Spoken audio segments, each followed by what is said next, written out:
Aduh, berat pula lah benda lah ni. Ada budak. Hai, Dik. Abang ada gula-gula. Adik nak tak? Ni bapak budak ke anak budak ni? Minta maaf bang, mak saya tak bagi lah.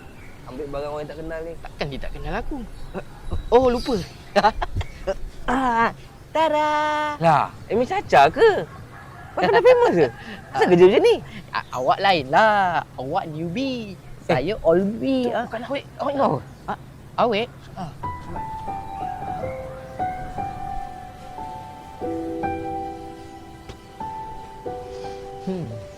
Baby, besarnya tempat ni, baby.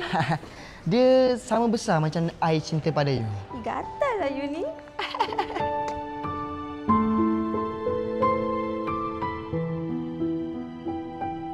You. Ya. Cincin ni murah lah, RM99 je. I boleh belikan 10 untuk you. Baby sweet lah. Tapi kenapa dua-dua harga sama?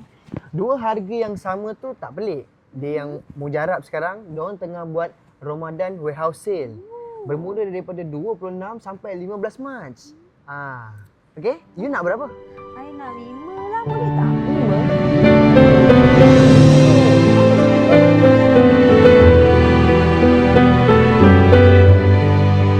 5? You tengok, penyimpanan stok banyak gila. So dah tentulah I boleh beli barang untuk you 10, 18. Yelah. Betul tak? Betul. So you nak apa lagi sekarang? I nak you lah. I tak budak ni. Kau buta ke? Kau memang tak pakai mata? Sorry, Bi. Aku tak sengaja. Weh ni.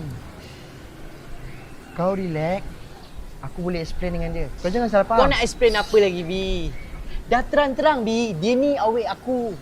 Engkau tu sahabat aku.